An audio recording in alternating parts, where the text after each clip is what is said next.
All right, so welcome everyone to the training subcommittee's meeting. Today is Wednesday, December 2nd. It is 5:05 according to my clock. So again, welcome. We have Commissioner Davis, Commissioner Malga, Commissioner Suarez, Commissioner Smith, Commissioner Anjewirden. And I'm not sure who was on the phone, if there's a commissioner on the phone or if it's a community member, but if you are able to hear me, if you could identify yourself, certainly if you're a commissioner, that would be great.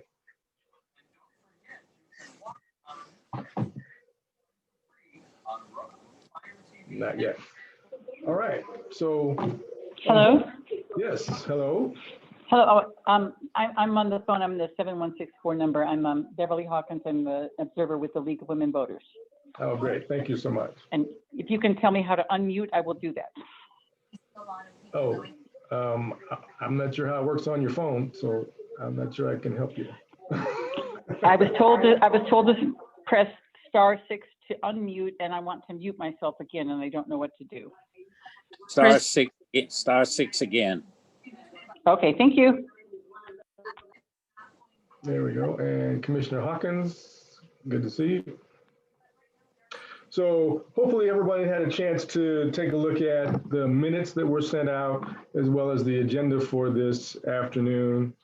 So any thoughts on the agenda, any edits or additions or subtractions or corrections to those minutes from November 25th?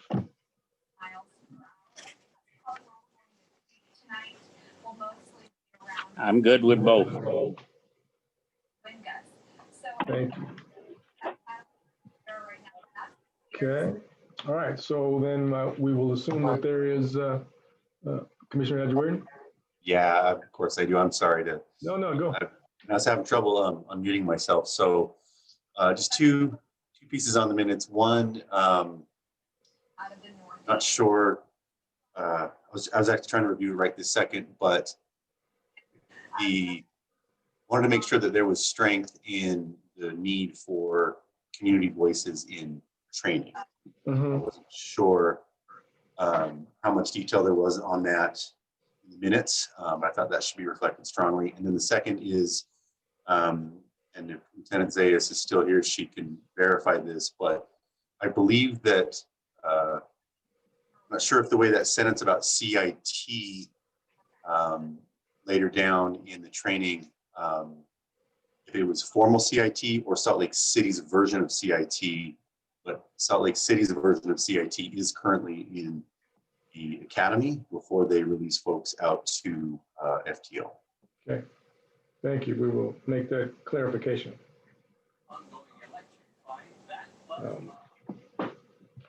Great. I think the recommendation, at least the conversation from the community member, was that the state sanctioned should be in the academy. So I appreciate that correction. Okay. Anything else? All right. So as amended, we will accept those minutes and go from there. So thank you very much. Also want to say hello, Chief. Thank you for being on the call. And as always, we'll ask if there's any youth committee report relevant to the training. I'm not sure I see a youth representative on the call, nor Commissioner Prospero, so I'm not sure if there is anyone that attended the most recent meeting. Okay. So then really just moving back into the conversation we were having around the report on the 21st century policing. It was a very, very, I think, robust conversation. And I don't believe that we really finished getting through it to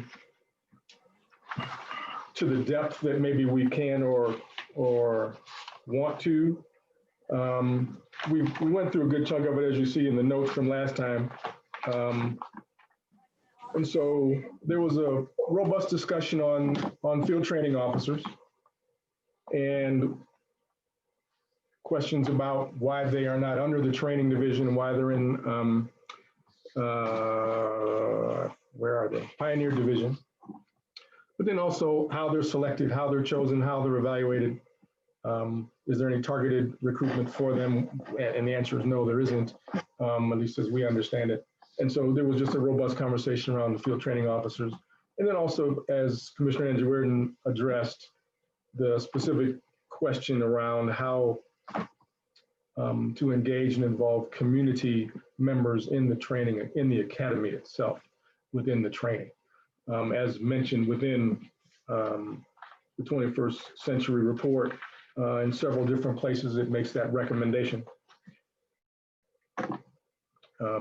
So I just wanted to pause and suggest that tonight, maybe we could focus on just a couple of those particular aspects of the report and see if we could come up with some general language around a possible recommendation to at least come back to the next full commission meeting in January. We're not gonna stop working certainly by next week, but thought we could begin to at least take a look at some general language around a possible suggestion or recommendation for the full commission to discuss. Is that, just ask for your thoughts on that, or if you want to dig a little bit deeper into the report itself.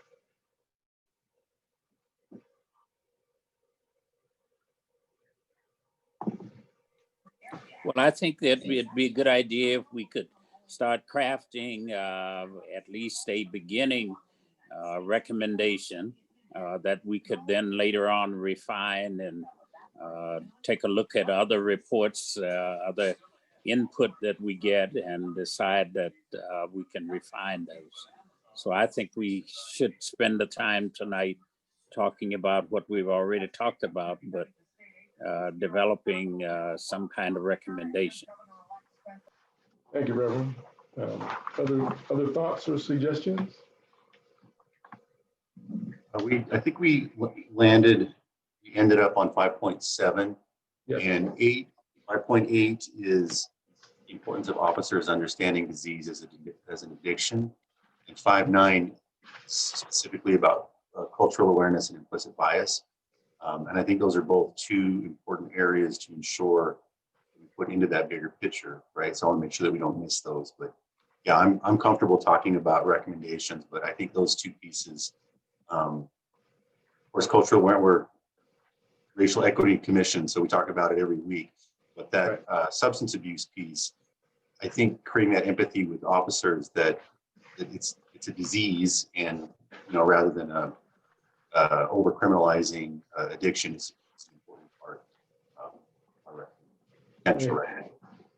Thank you. And to your point, as we look at language and think about what the war on drugs was versus what the current opioid crisis and public health crisis is, it's two very different approaches to how we look at drug use and by whom. And so I absolutely think that that's a very important component of this. So thank you, sir. And to your point about the implicit bias and cultural responsiveness, I have at least a request that will be going in to the chief or whomever. So I already told the chief he's going to get lots of requests for data. But I would love to see, I think it would be helpful or instructional for us to see what the curriculum actually looks like at the academy. It lists 4 hours of training on how to be a fair and equitable policing, but then there's 20 hours that are done by Arbinger, as I understand it, but I have no idea what that looks like. And so I thought it might be instructive if in fact we can get that curriculum, what that might look like and what suggestions we might be able to offer, or how that might allow for the inclusion of some community members to engage in that activity. Okay, so I'm not sure when or if we'll be able to get that curriculum back, but just so that you know, I've requested to see if we could get that curriculum. Okay. Any other thoughts on this kind of approach for the session, for the meeting this afternoon?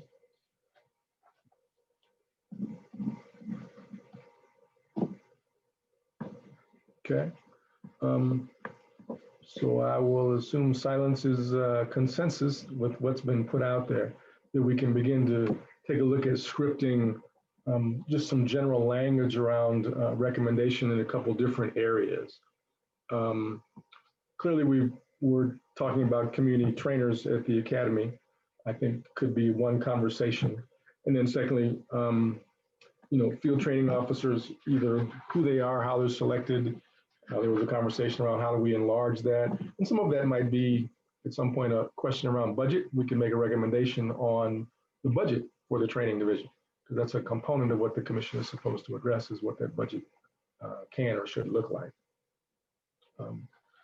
So I'll ask you, where would you like to start? Is there a particular thought on a recommendation where you'd like to start to dig in? Do we have a copy of the budget, or have we gotten that yet? No, sir. Okay. And I'm not sure, maybe the chief or someone could answer the question that they're having to build the zero-based budgeting. And so there's they have to build it from zero. And so I'm not sure what their process is to do that. And there's an RFP on the street for a consultant to come in and I think assist or provide advice on zero-based budgeting, either for the entire city or for just the police department itself. I'm not sure which. I mean the training budget for last year. Do we have last year? Yeah, do we have that for the time past? We do not, and I'm sure we could ask for that. And the chief is wanting to make some thoughts, so maybe he can help us out with that. So, Chief. Yeah. Hi, Commission. Good evening. How are you? Hey, I would be more than glad to get last year's budget. I don't have it at my fingertips today, but I think we're submitting quite a bit of data back to the Commission on Friday. And so if you'll give me till Friday, I'll include that as to what the training budget was for last year. And you're absolutely right, Dante. We're just starting into the zero-based budget where we're going to start working through the process and developing the curriculum to actually build that budget up as requested. So that process will be probably kicking off in January. Oh, great. Thank you, Chief. And I won't assume, but I will suggest that there be some type of lens. What is the lens by which you're going to build the budget? And there could be some equity lens component to how you build that budget as you're evaluating who's going to be impacted, who's going to be best served, and how that budget is built. So I have no doubt that that's going to be a part of it, but I just put it out there. Thank you. Okay. Does the zero-based budgeting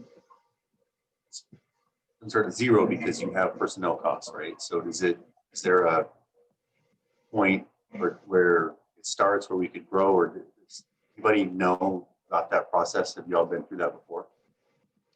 I've been through a modified zero-based budgeting, which is kind of what you described, that there's a baseline from which we start, but I'm not sure how the chief has been advised to do that. So, Chief.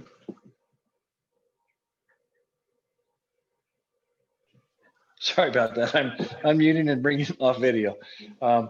We Dante and Commission, we haven't been through it yet either. So it's a new experience for us. But from what I understand, you start from zero and you add in all your personnel costs, all your training costs, all your equipment costs, all your technologies, all those different things, and you kind of stack it up as to what you feel like you need to operate a police department, and that's kind of how you build that budget. So with the Commission's input, and like Dante was just talking about, if there are suggestions and things that we should focus on through the lens of equity, we would love to hear that, because that probably should be included in that budget as we build it up. Thank you, Chief. And I would suggest that we can provide, depending upon how it shakes out or looks, support for maybe some things that you would like to see, be it, certainly as we're talking about training, but an increased training budget for particular aspects of the division or the training, component. We might be able to provide some support or language in that regard, if that's what you were looking to do. So hopefully we can work in tandem if our interests are aligned in that regard.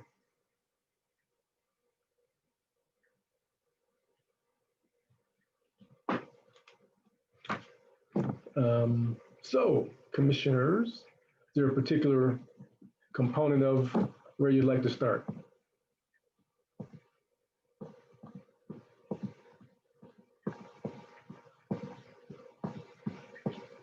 You're muted, Reverend. Maybe we can the mental health issue and talk about what our recommendation would be in that regards, since we've been talking a great deal about those issues, and certainly that will impact the budget as well. So maybe that's the starting place, is to say here's what we recommend in terms of the mental health training. I'd like to ensure that all of the officers are equally trained in terms of that, and that we don't have to wait for 3 or 4 officers to show up at a time to meet that particular need. And just to add on to that, Reverend, as I recall from last week's conversation, or even 2 weeks ago, there was discussion that even if everyone is trained, there's a specific unit of specially trained, maybe detectives, but they're only on for a certain period of time. So there is not 24-hour service, certainly with those specialists in behavioral health. And I think we had asked if there was any data on when most of the mental health cases, mental health issues or calls, what times those happen, to see if they have any correlation with when this unit is on. And I don't think that there had been one done. So that might be also helpful as you think about making a recommendation. Yeah, I agree. I think that would be helpful if we knew, for example, that it's the evening shift or the midnight shift or the morning shift that has more of those calls. I think still, however, we would want to ensure that there's somebody available 24/7 to deal with those kind of issues. And our recommendation ought to relate to a broader use of mental health resources. Thank you. Thoughts, commissioners? I agree with Reverend Davis. I think we should start there with the mental health. Okay. Do we know what the main calls for the police are? Like, do we know the main reason why police are dispatched to someone's home? I don't know that we have that specific data. We could certainly ask to see how that might be broken down. I think that's something that'd be useful to kind of see where we want to see kind of training at, because if majority of the calls are being made for domestic abuse, let's say, and only a third of the officers are trained for domestic abuse, I think that'd be a gap. And I think that's something, like you said, be a good data point to kind of reflect on, kind of help us with these recommendations. Okay, thank you. Chief? Yeah, hey, I just happened to be looking at some stats on types of calls, and we break them down for a week. And I'm trying to find, this was the week of November 2nd through the 8th. The calls for service, the top 5 calls for service for that week were assist for other agencies, 163, suspicious persons, we went on 127 calls, unwanted persons, 117, cell 911 hangups, 106. Now those can be any type of crimes, and then suspicious circumstances, 96. So those are the top 5 types of calls that we received. But I can break that down further again, Dante. I know you're making a list there. So if you'll make that ask, we'll get you that data, okay?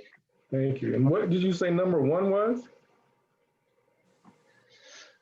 Assist for other agencies. So can you define? So and I'm gonna describe have to that? dig into that. If that might be fire, yeah, I'd have to dig into that and get some information for you. But if you'd like, just send me that email with everything else and we'll get that back to you because that would be interesting. Okay. So there's enough, well, at least the top 5 don't include any mental health specific calls, correct? Well, it could, it could, because maybe the agency assist is maybe for some, MCOT or something like that are out trying to deal with somebody that is experiencing crisis. Maybe the suspicious person is somebody that's wandering around in crisis Right. and needs help. So the cell phone 911 hangups could be somebody calling for help and then hanging up. So I'd have to dig into that data just a little bit different, Okay. a little more. And so just out of curiosity then, as the dispatchers translate the calls to the communication with the officers on the street, I'm assuming that there's much more detail than there's a suspicious person, or as much as you can get from the caller that would provide an awareness of this might be a mental health call, so we should try to send the unit X.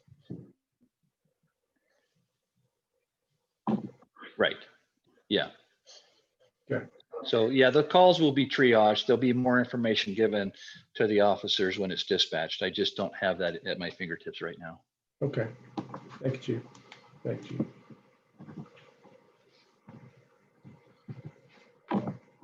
Okay. Other thoughts, commissioners? I don't want to do all the talking. I've been assigned to work with the governor-elect Cox on the correction system, and they are telling us that more than half of the people in the system are there for mental health reasons. So there must be, the chief has to have that kind of information. And maybe as he looks beyond the surface numbers, he can help us to then with that. Okay, great. Thank you. I also have one thing I wanted to add. Thinking back to maybe a couple of months ago in the main commission meeting, something that I brought up was it kind of went unanswered, but why can't the police department and training be more specialized around certain issues instead of trying to, I guess, encompass a wide variety of potential issues or types of calls for every single police officer? Because it seems like now the way it's set up right now is that it's a bit difficult to give equal attention to each aspect like mental health or ethics when the training is all across the board like that. So I'm just wondering like if there's a possibility that the training could be a bit more specialized. In the academy or subsequent to the academy? I guess Okay. It's a good question. I think, well, I mean, obviously the academy is for everyone to get the general information on how to be a good police officer. And then after that, I think is when that opportunity arises for that specialized training. And as I understand it, and somebody help me, I remember that there is I want to say a 4-person unit that typically is available during the day or whatever that behavioral health unit specialty unit is, that's available. But there is only 4, or is it just 4 at any given time? I don't remember what that conversation was. Can anybody help me? Dante, I'll try to address that question real quick. Thank you. With the CIT unit, they're able to focus more and they have more resources because they co-respond with a social worker to certain mental health issues. CIT is provided to everybody within the department, and it does start in the academy, that week-long training that they're given. And when we bring in people to teach the new recruits, we bring in people that are specialized in that area so that they're getting the most up-to-date information and the correct information on how to handle that investigation or how to handle or deal with people. When they come out of the academy, as a department, we try to make sure we bring in different topics where we think might need to be addressed, just because nationwide trends you're seeing certain aspects happening within law enforcement. So we'll bring in specialists or people who have more training in that particular topic. Like when we brought in a SANE nurse to talk about dealing with victims, you know, and incorporating what as officers we need to do and how we treat these victims during an investigation. Does that help a little bit? Yeah, so does every police officer go through that specialized with the CIT? Yes, every officer who comes to the academy, the basic academy, gets that training. And then we offer it when we have, now this is in the past. You got to understand the training division is taking a new direction and I'm not in there any longer. So I'm not privy to a lot of the direction that they're going. But while I was in there as an officer and as the training lieutenant, the basic academy offered a CIT academy, a week-long academy. It's the one that the state approved. And then we have a requirement that every 2 years, if you want to maintain that certification, you have to attend a minimum amount of training to maintain that certification. And then we also offered it if we had vacancies in the training course to those officers who were hired before that was implemented could attend the training and be certified as a CIT officer. So most of our officers, I'd say a good majority of our officers at Salt Lake City Police Department are CIT certified. Just those 4 officers, along with the social workers, have a little bit more specialized training and more resources than a regular patrol officer might have. Does that answer it pretty good? And then thank you, Yvette, and just to take it a little bit further, I think your question was, why can't we specialize more people? We would love to do that, but that would take an enormous amount of resources and extra staffing. We don't have that luxury. That's why we put our officers through that CIT academy while they're still that training while they're still in the academy, because the very first call that they have to respond to, they may need that experience and that training to help resolve that situation. We don't have the time if somebody's in crisis to call and say, hey, I need that CIT officer who might be on another call to come over and help me with this call.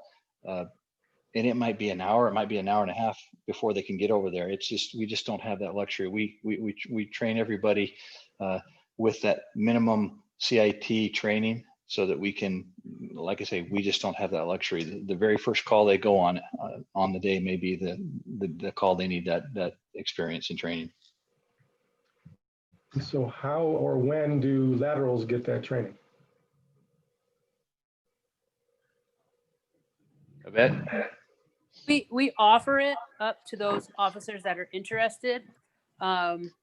With the CIT, it's a little bit harder because it's a week-long training and we go off the CIT unit on their availability and when we can incorporate it into the basic academy. And that's when we offer it to the entire department. It's not forced on lateral officers.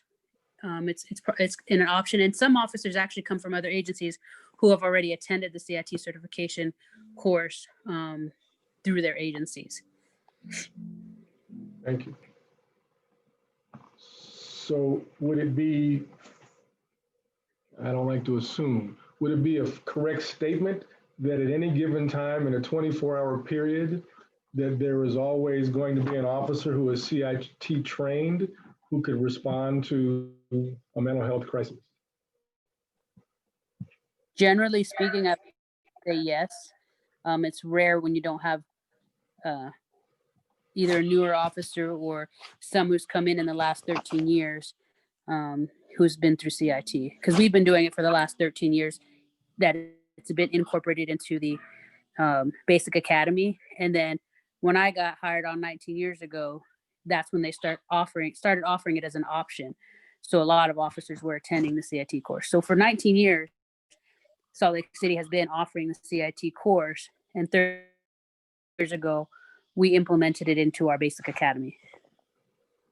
So Dante, just to follow up on your question, I think it would be, we would be hard pressed to find a time when we don't have a handful, if not most of the officers in patrol that have been through CIT training. Thank you, Chief. Further questions or thoughts, commissioners, around Any type of recommendation you might consider? I have a quick question about the versus being CIT certified. Is there actual units? And how many social workers do you have, and what kind of schedule are they working?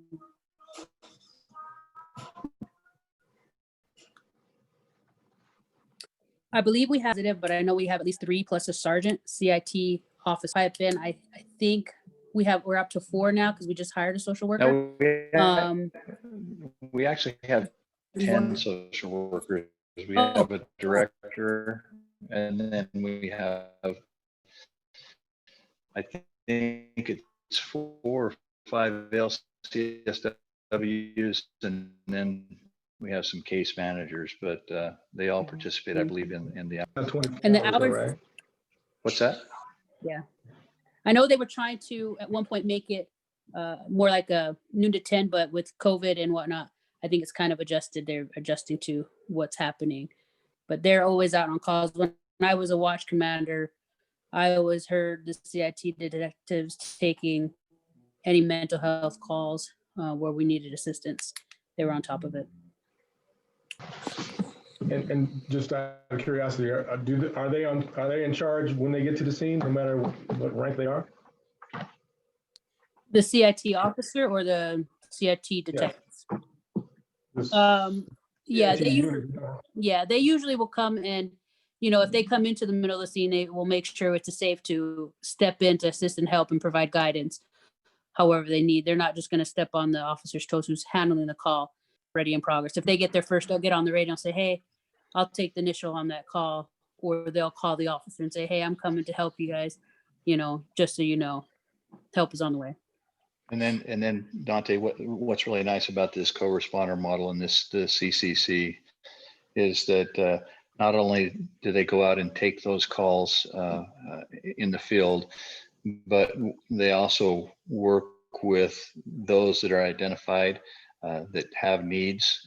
They can go back and do case management and work together to provide more of a long-term solution rather than just a very acute first response. That's the beauty of it. They can do that acute response, but they can also work on the back end to really provide the resources that people might need. Thank you. And that was, appreciate the chief pointing that out. That was a question that I had about that. The detectives carrying a caseload of folks that they can and should be working with. I wonder, I have a few thoughts here, and I wonder if we could get a conversation with CIT detective and find out what a day in the life is like for those folks, so that we have a better understanding, of how that works, and maybe the social worker partner. One recommendation that I made last week, but since most commissioners probably having a better Wednesday night than I did last week, I think we should catch those laterals that come in. I know that getting a lot of folks in the academy, getting all the rookies coming in through the academy is a great way to do it, and I advocated for that at UPD when I was there. And I think it's good for all officers to have a foundation. So if there's a way to go back and catch those other officers and send them back through, I think that would be important. I understand there's challenges to that, as Lieutenant Zayas just said, and I think that's going to be part of the detailed discussion that we have. We talk about training in general, because we're going to have some asks that we want more broad training. So I think there's going to need some creative thought process and budgeting in that. But I want to make sure that the current challenge, we don't shy away from making that recommendation. And as the chief articulated with those calls, almost all of those could be mental health calls, including those unwanted person calls. That's often a trespasser or some reason that someone is in the spot where they have to be asked to leave and they're refusing to. Back in my patrol days, I felt like there was some mental health challenges in those situations. And Mater, to your question, I think it's important to remember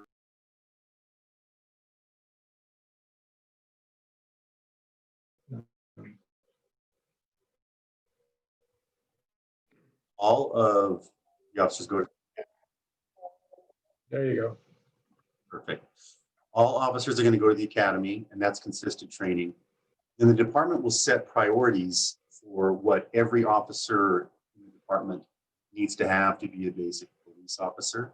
And then there are specialty positions where they get training above and beyond that. Examples are SWAT or homicide investigator or child abuse investigators, because those are really specific and sensitive areas that all those folks get additional training above and beyond that basic. So I think your question was asking about some of that specialty. So it's kind of a hybrid model where your patrol officer, they kind of have to be ready for anything. And then once it ratchets up to another level, we'll either refer the case to those experts or bring them out into the field, which I think can apply to our CIT conversation about everyone has a good foundation of CIT. Everyone has that week-long session, but then not everybody gets retrained and not everybody's in that specialty area. And I think that those are some areas it would be good for us to have a better understanding as we make recommendations for the department.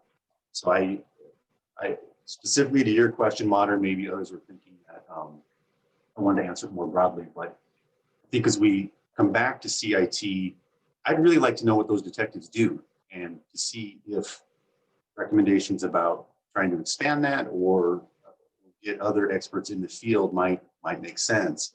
And I see the chief trying to jump back in, so I'm sorry to dominate the floor, but just wanted to cover. Thank you.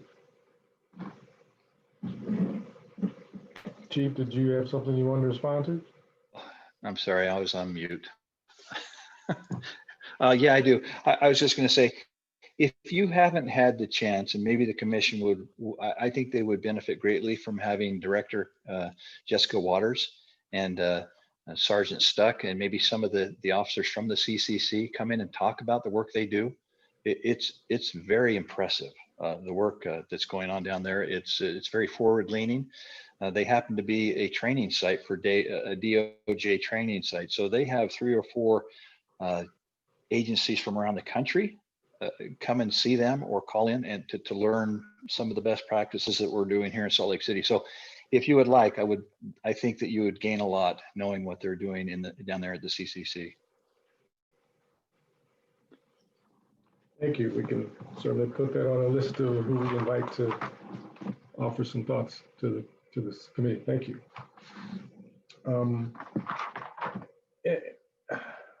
Just a question that maybe Lieutenant or Chief, you can answer. Speaking about laterals, do you have some idea about percentages or numbers of laterals that come through the department on any given year? Dante, I would be guessing and speculating. Can you put that on my list to get back to you? I think I can get that fairly quick to you on Friday. Sure. So, yeah. Thank you.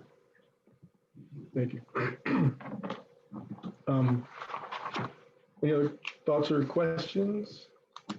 I do just want to acknowledge the reality of the challenge I'm asking for sending those laterals. Department's down 50 officers right now, and those laterals come in already certified and they can do the work more quickly to help provide that relief for that constant run of those officers. I just think we still have to find a way to get those folks through there. And as Lieutenant Zaya said, taking an officer off the street for 40 hours when you're that short on staff is a real challenge. And we faced something similar, back when I was on the job, maybe not to this degree, but it is a challenge and it's real. So I just wanted to acknowledge that point of what they're talking about. Yeah, no, absolutely agree. And I guess if I could offer the flip side, the department was down before they got there. And so to remove them for 1 week, on balance, are you looking to create the best officer that Salt Lake City can prepare and provide, or just have bodies on the street? So, I mean, I think that all of that is the balancing act in this conversation. Yeah, I totally agree. And I think it's worth it. Just isn't easy. Yes, thank you. No doubt. So in terms of just kind of crafting a general thought on a recommendation, I think there's, the bigger conversation around the CIT unit itself, but then maybe a very specific one is about the laterals, and that there should be some process by which all laterals are trained, are CIT trained within some period of time upon their appointment as a Salt Lake City police officer. So again, I'm just thinking out loud here as I kind of frame this conversation, but does any of that resonate, or how would you suggest moving in that conversation? Perhaps one of the things, Ante, is to have a priority for this type of training for all officers, and budget in such a way that it covers laterals as well as others as well, but with a high priority, top priority. Thank you.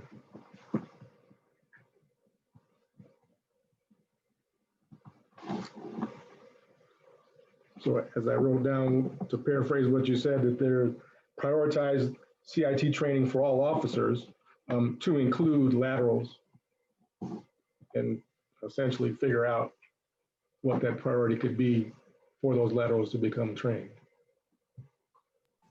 Indeed. That thoughts, commissioners, on just language or how you might want to phrase the idea?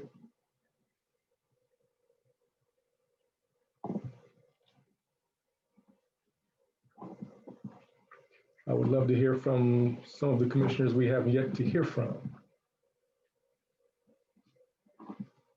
on your thoughts.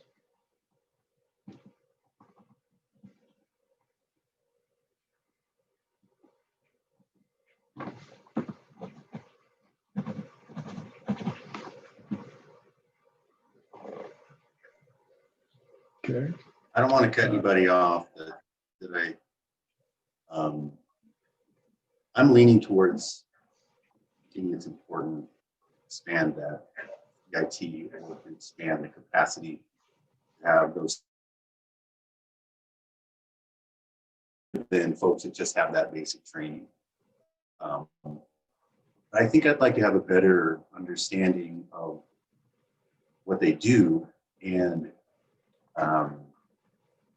then try to balance that against all of the other important things in the department, right? So I think that's critical information for us to have to help make that decision. Thank you. So essentially expand the capacity of, I think, specially trained officers in CIT instead of those who are basically trained in the academy.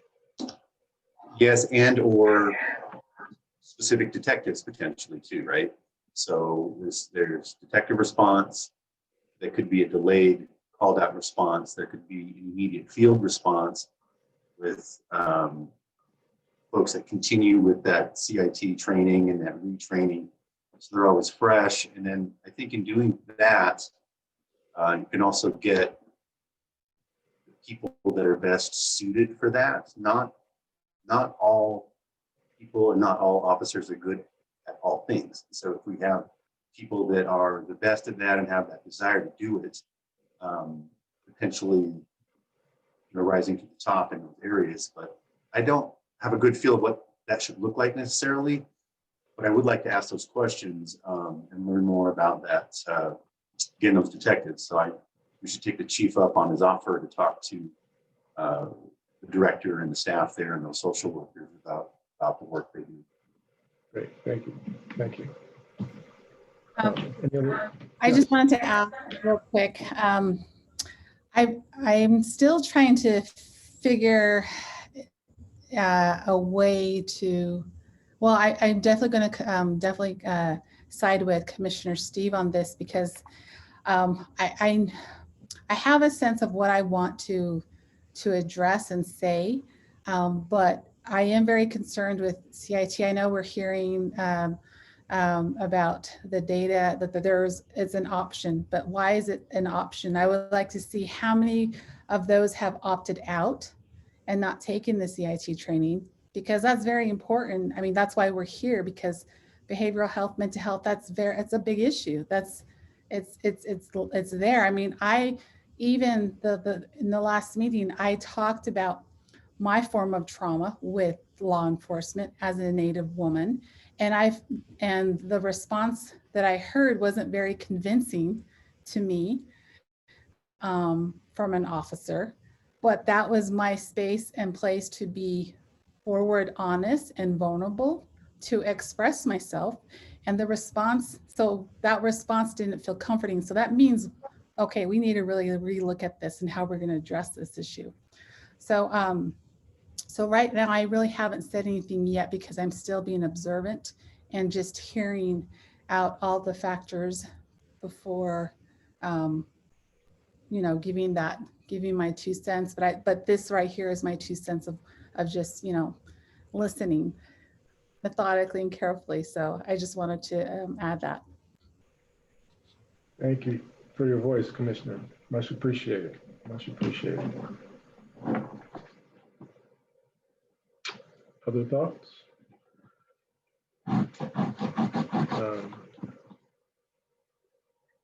Okay, so I think clearly we are going to wait for a little bit more information and maybe hear from the director and officers in the unit, which I think might be helpful in informing a more specific recommendation.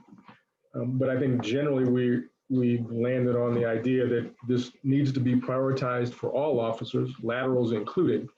And then how do we expand the capacity of those who are specifically and specially trained subsequent to the academy, so that they can best respond to those calls. Does that generally describe where you think we are at this point? Dante, I just have a quick question, if I can ask a question. I guess I'm still a little confused as to, so I know that the training is provided. How does the Salt Lake City Police Department evaluate whether or not the individuals that have been trained are effective in what they've been trained in? Mm-hmm.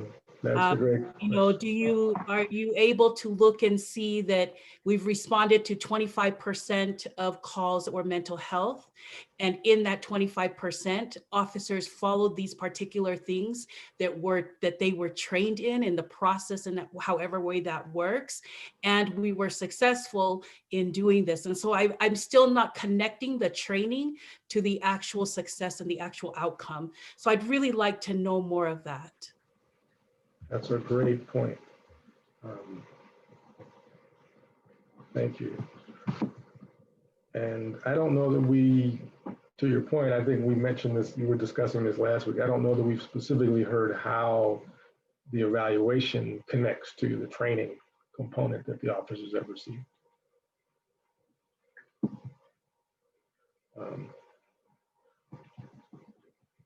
So that sounds like it's another question that'll be offered to maybe Captain Morgus or someone else who's responsible for evaluating the programs and the officers on the street. Right. I know that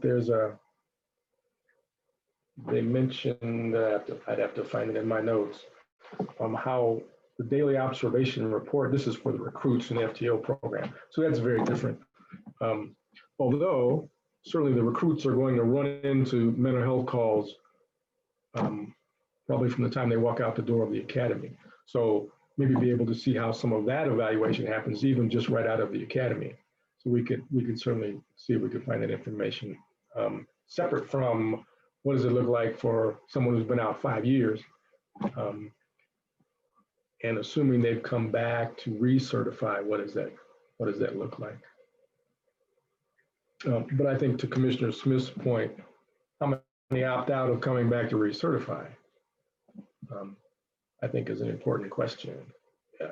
And help me out, Lieutenant, if I understand, the certification from the Academy for CIT lasts for how long, and when is the expected time that you are now able to or desire to come back and recertify? So the certification course is a week long.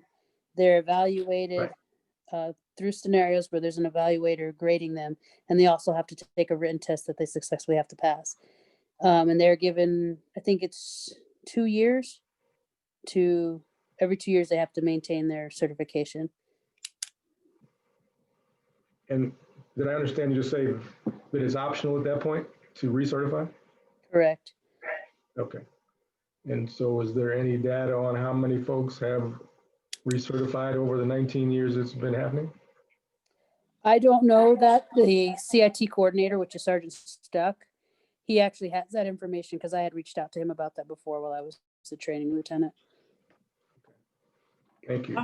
Lieutenant, do you have any data that shows that you said it's been required in the last 13 years? So prior to the last 13 years versus now, have you all seen the difference in offering that training course versus how it looked before? And do we see, are you able to see, like, is some of the outcome that calls that would have been mental health would have been arrests before they were trained in CIT, but now it's a little different? Do you have anything like that so that we can compare, I guess, the effectiveness of the program, of the training? I don't have anything like hard on paper, but from my personal experience and talking to officers who have attended the CIT course, they didn't realize what they had been dealing with. And then when they attended the course, like, wow, now I have a better understanding of how to deal with people. I have a friend who told me a story. He was testing with an agency and it was a mental health situation with dealing with a veteran. And he actually used the techniques he learned in our CIT course to effectively deal with that individual. And the person who was grading him said, wow, I've never seen anybody use that. And he's been a cop for 3 or 4 years now, and he's still thinking and using those techniques that he learned in the basic academy. So the information that they're learning, it's going to be different with each officer, but I've seen it as a supervisor and I've seen it as an officer that it is effective and it is helping people in dealing with somebody. I mean, one of the first things you notice, and you don't want to be offensive. Do you have a mental health issue? You kind of beat around the bush and asking the right questions to address what you think might be occurring in that situation. Thank you. Does that help? Yes, thank you. Yeah, okay.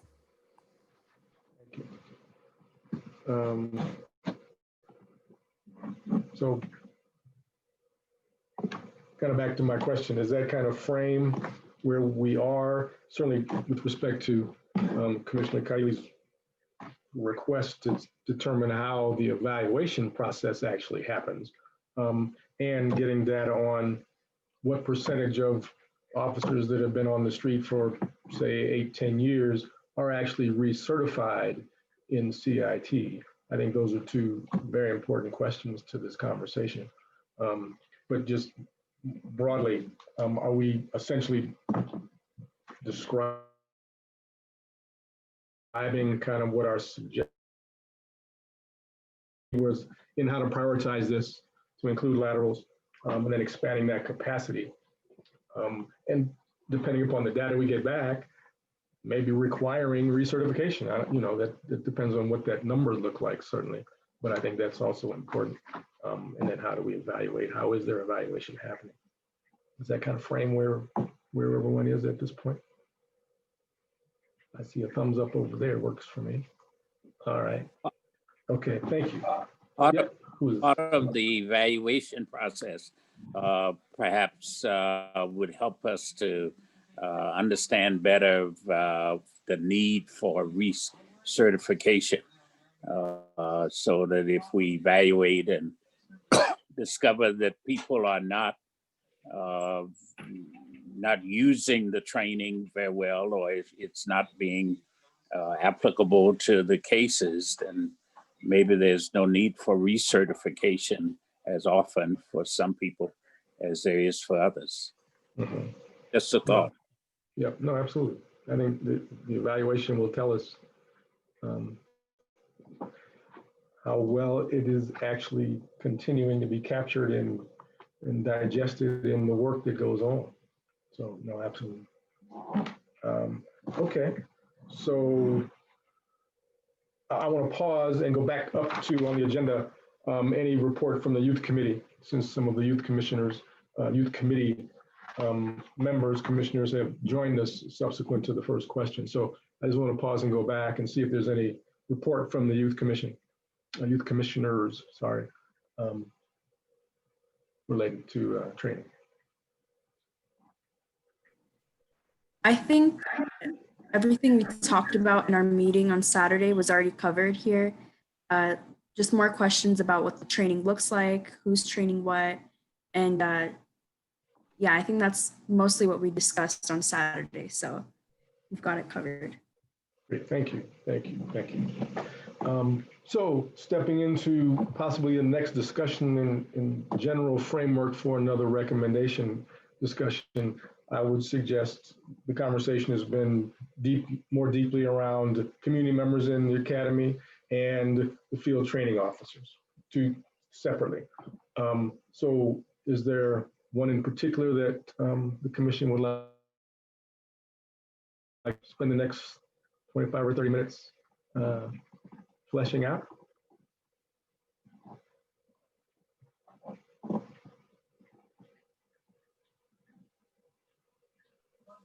I'm interested. Of course, I took the lead before, but let me try it one more time. I'm interested in the field training officers and their selection. As I understand it, they are voluntary selection, that they volunteer to do that job. And I'm wondering if that allows for people of color who are part of the agency to serving in those roles much. Yeah, thank you. I know there's been a request for the demographics of the field training officers, which we have not received yet, so we don't really know what the complexion, if you will, of the field training officers is. But we do know that there is no targeted outreach toward officers of color to participate as a field training officer in the academy. Right.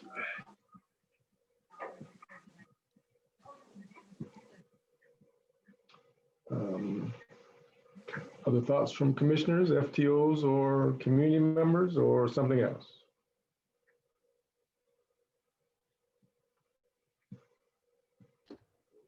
I'll talk about anything, but I just on the community member piece, kind of goes back to the CIT we was talking about, and I agree with what the chief said, that it's a great place to have it in the academy. Sometimes you digest training and concepts more effectively after you have a little bit of job experience. So I definitely want to see community members in the academy, but I'd also like to see it incorporated into the annual in-service training, so that is an ongoing piece. And I think it would also show the department's commitment to not just a one-hit, hey, this is bringing a person of color to talk to you in the academy, and then you don't have to worry about it again. I think maintaining that commitment and dialogue. It was Anna Pesci just talked about how many public meetings there have been and there hasn't been action. At least that we would at least be having those conversations in the department. And to the comment that Lieutenant Zayas just made about cultural shift in the way officers respond to mental health calls based on this training and expectations of the department really is a critical thing for us to hold on to as we look for these culture changes in other areas of the department. I think that having those community members and that ongoing opportunity to address officers and for them to hear that perspective is a good way to help create that shift related to cultural competency and the internal bias issues. You know, long-winded to say, let's not pigeonhole it to the academy, but make sure it's in service. Thank you. It's not a one and done, right? There's an ongoing engagement with community. It's not a. Thank you. Commissioner Suarez, did I see you want to say something? Yeah, regarding the committee trainers, the other part about that, having someone from the community be a trainer, is that you don't always depend on your BIPOC officers or female officers to do those trainings, because that puts a lot of pressure on an officer. I just know being there to be the one to tell the other officers how you should behave or how you should act. So actually having a variety of views, I think, is really important, especially when it comes from your community. Mm-hmm. Thank you. And I've mostly seen it as a co-training model. So it's a community member and a police officer, both at the front of the room or wherever they are doing the training.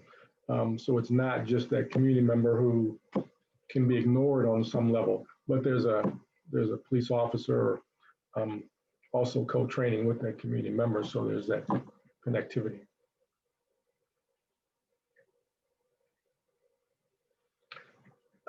So did we land on where we're going to start? I say we start with the community discussion.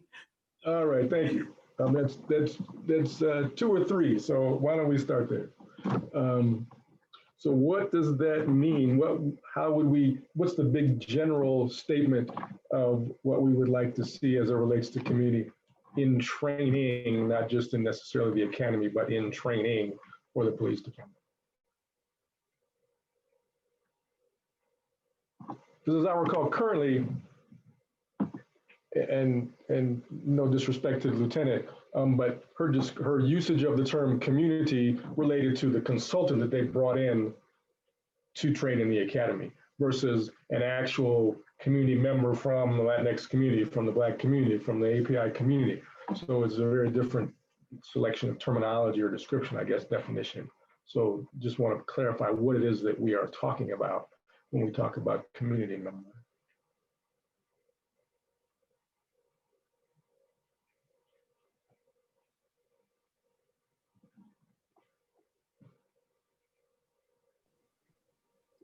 Dante, I think you hit it right. It shouldn't be a consultant or law enforcement, prior retired law enforcement who now has a consulting company that's offering training, but would be someone from the YWCA or rape recovery or some mental health that as a police agency that you start making those connections with, that maybe Salt Lake City could offer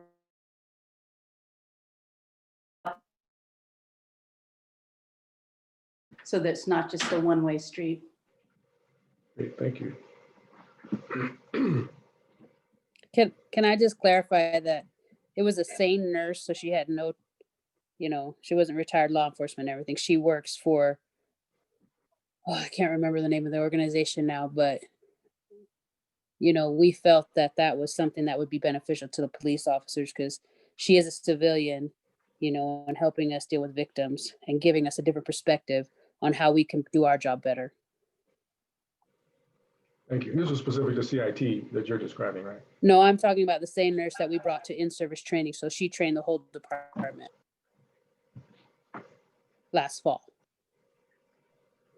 Okay, thank you. Ted, maybe you could explain what the duties of the same nurse.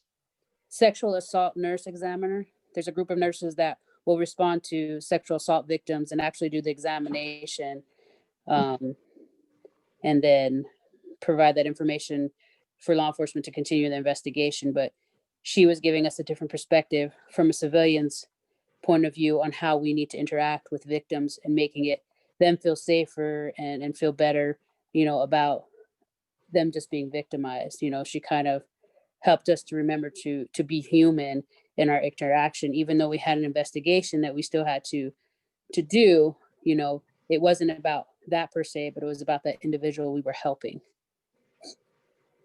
Gotcha. Thank you for that clarification. And so specifically as it relates to the racial equity component of this commission, how would we frame the general concept of community members in this conversation as it relates to training?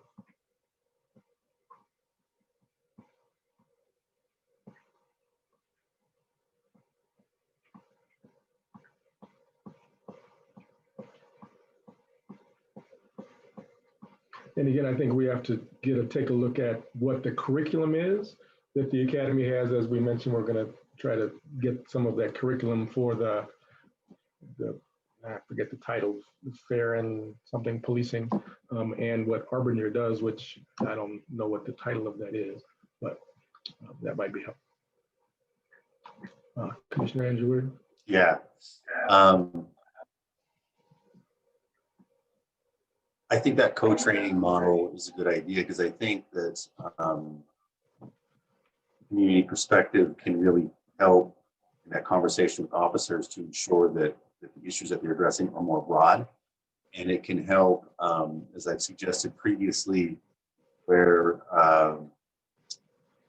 equity and cultural competency should not just be standalone training necessarily. It should be interwoven into all of the trainings. There should be depth in those concepts present to make sure that we have a wide sense of awareness of that. And like one example is, I think we all agree that scenario-based training and that kind of interactive training and practicing in the training environment is one of the best ways to learn. And I think that if we have a community member talking about the scenarios and drilling into the depth of those to ensure that it's culturally responsive and culturally sensitive, go a long way. So that's one, that's one example of that co-training that I think could be really important. Others are this community perspective. When Commissioner Smith was talking about her experience with law enforcement, and it was a risk for her to share that, right? And hit me hard.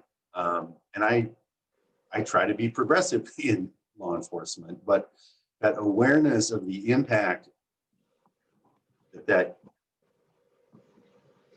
awareness of just the impact of a police officer in uniform showing up to a situation have on individuals, and particularly the depth of those with BIPOC community. Thank you for reminding me of that, Lieutenant Suarez, is critical for officers to know, right? And it can be that interplay of this is how it impacts me, and of course the officers are having a response to all of this, right? And to have that ongoing dialogue and have that connection. So I think perspective and awareness, and also the ability to drill down deeper into the types of training.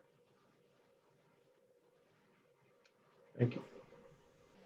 Commissioner Smith?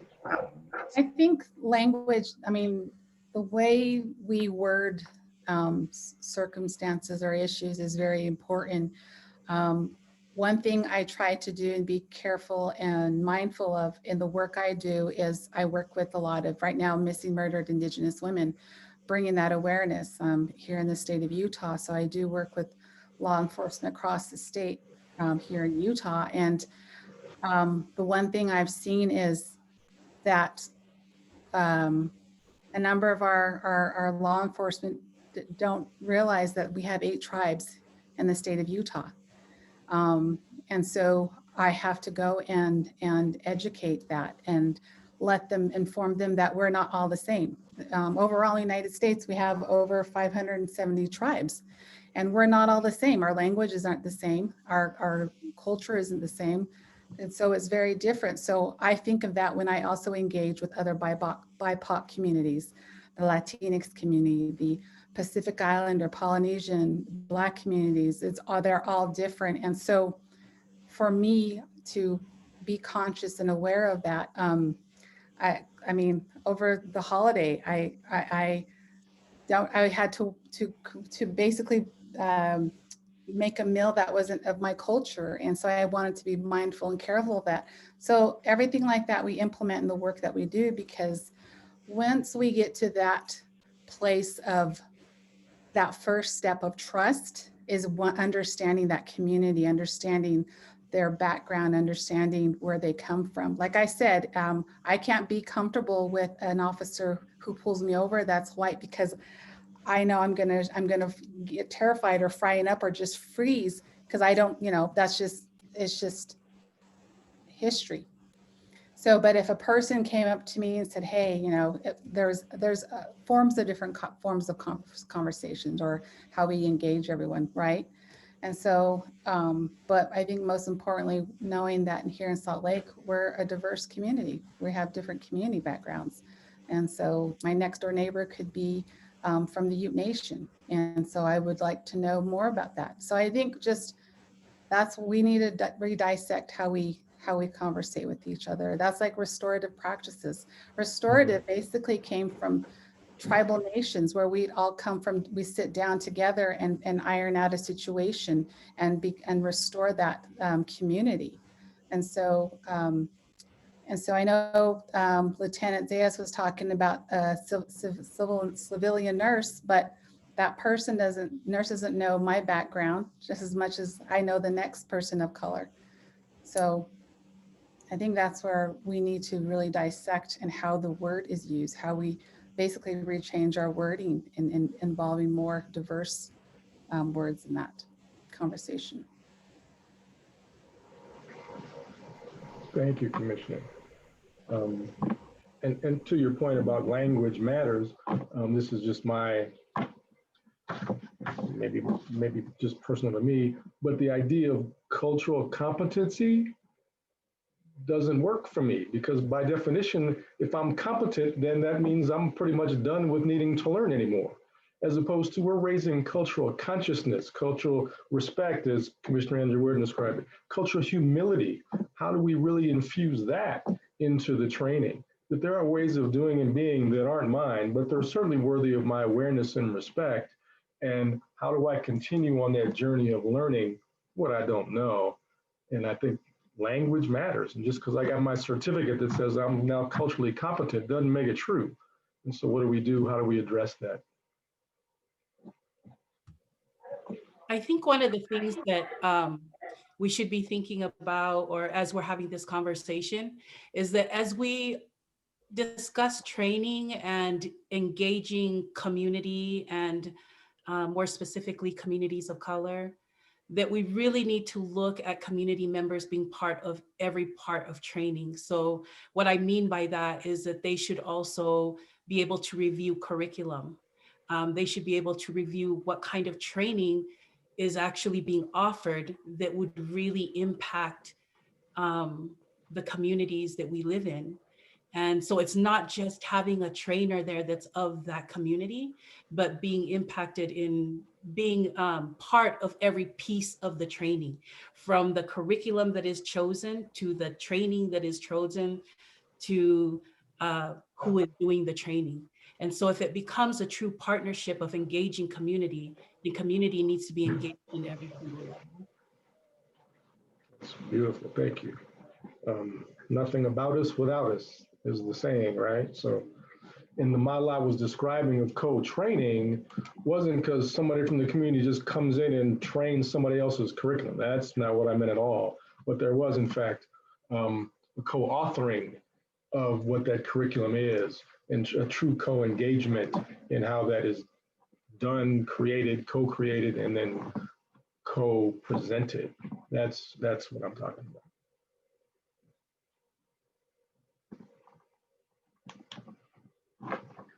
Other thoughts on community engagement in the training component?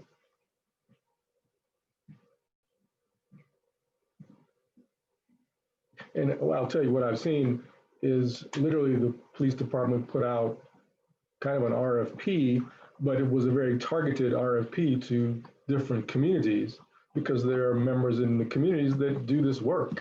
And so it's not just a shotgun, anybody please apply, but it was a very targeted approach to communities to really get those best folks who could really do that work in the academy and in the in-service trainings as well. And that RFP was co-created with community. It wasn't, you know, somebody sitting up in their office writing an RFP.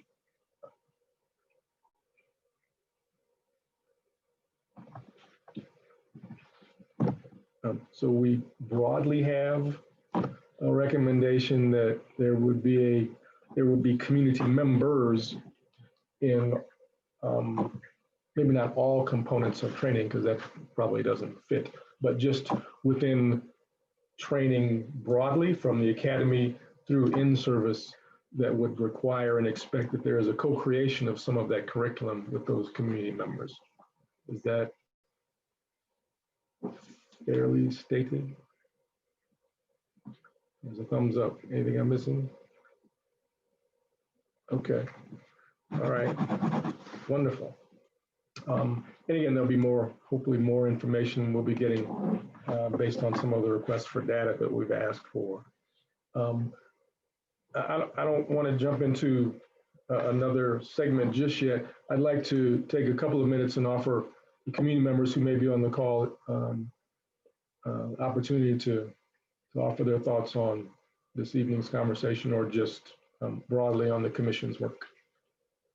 So any community members who would like to unmute, please feel free to do so.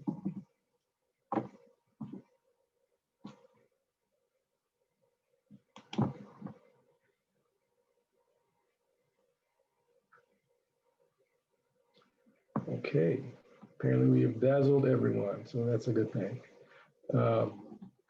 So we've got two kind of broad examples of recommendations that we can take back to the full commission meeting, which won't happen until the first week of January. So I think we're in really good shape. The next meeting, I think we can step into that next conversation, which is around FTOs, what that process looks like, what they look like, as well as some of maybe just a big picture of FTOs. Anything else that we should put on the agenda to make sure that we address for next week?